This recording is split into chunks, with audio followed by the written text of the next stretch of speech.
ஹரஹர நம பார்வதி பதையே ஹரஹர மகாதேவா. தென்னாடுடைய சிவனே போற்றி, எந்நாட்டவர்க்கும் இறைவா போற்றி போற்றி.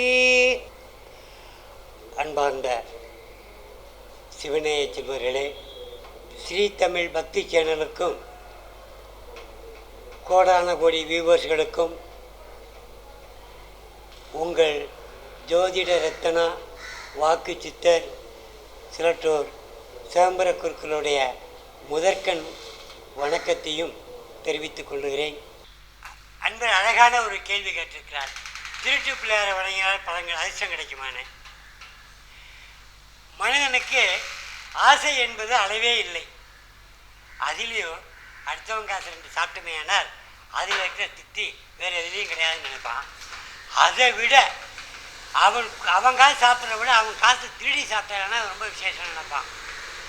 அதே போல தான் ஏன் இந்த திருட்டு விநாயகர் வந்ததுன்னு கேட்டிங்கன்னா, விநாயகருக்கு அப்போ பஞ்சகாலம் வந்தது. ஆனால் என்ன சொல்லியிருக்காங்க, ஆலயம் இல்லா ஊரில் ஆலயம் தொழுவது சாலமும் நின்று கோவில் இல்லா ஊரில் குடியிருக்க வேண்டாம் என்று சொல்லியிருக்கிறார்கள். அப்போது கிராமத்தில் பஞ்சம் வந்துருச்சு. அப்போ ஜோசியத்தை போய் கேட்டிருக்காங்க, சாமி எங்கள் ஊரில் பஞ்சமாக இருக்குது, சாப்பிடவே வழி இல்லை, இதுக்கு என்ன பண்ணலான்னு. அவன் சொன்னானா, டேய் ஒரு பிள்ளையார் கோயில் வைடா சரியாக வந்துடும் அப்படின்னா. அந்த பஞ்சம் வந்த நேரத்திலே அந்த மக்களிடத்திலே ஒரு பிள்ளையார் கோயில் கட்டி வைப்பதற்கு வழி இல்லை. அப்போ ஒரு விவசாயி என்ன செஞ்சானா, நடந்து போய்கிட்டு இருக்கும்போது ஒரு அரச மரத்தடியிலே ஒரு விநாயகர் இருந்திருக்கிறது. பார்த்தா ராத்திரியோட ராத்திரியாக அந்த விநாயகரை தூக்கிட்டு சாக்கில் போட்டு கட்டி கொண்டு தான் ஊரில் வச்சு கட்டி வழிபட ஆரம்பித்தாங்க.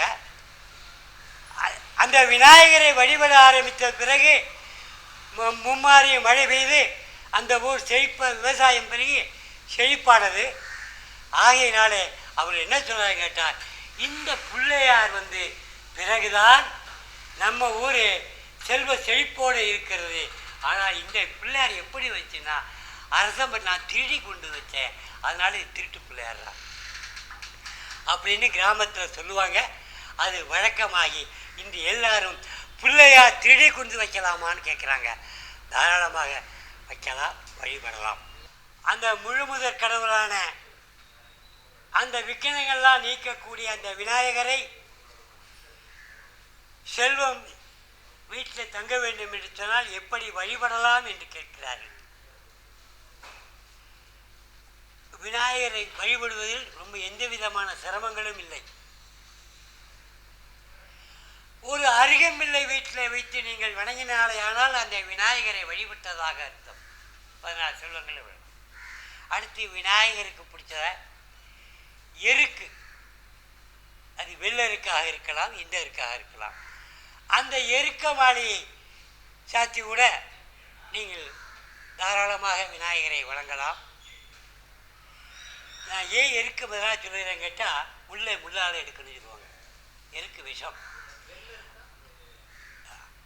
வெள்ளருக்காக இருந்தாலும் சரி, சாதாரண எருக்காக இருந்தாலும் சரி, அந்த எருக்கில் தாராளமாக எந்த எருக்காக இருந்தாலும் சரி, அந்த எருக்க முட்டில் பண்ணிங்கன்னா உள்ளே முள்ளால் எடுக்கிறா விஷால் எடுக்கிறது போல் அது உங்களுடைய எல்லா இதுகளையும் நீக்கும் என்பது ஐதீகம். அதனால் விநாயகரை மஞ்சளிலோ சந்தனத்திலோ அருகம்பிலோ அல்லது எருக்கிலோ தங்களுக்கு எது பிடிக்கிறதோ, தங்களுக்கு எது வசதியோ அந்த வகையில் நீங்கள் விநாயகரை வணங்குவீர்களே ஆனால் எல்லா விக்கினங்களையும் நீக்கக்கூடியவன் தானே அந்த விநாயகர். ஆகையினாலே தங்கள் இஷ்டம் போல மனதிற்கு உகந்தவாறு அந்த விநாயகரை அருகம்பில்லால் வழிபட்டாலும் ரொம்ப எல்லா ஐஸ்வர்யங்களும் மகாலட்சுமி கடாட்சமும் கிடைக்கும்.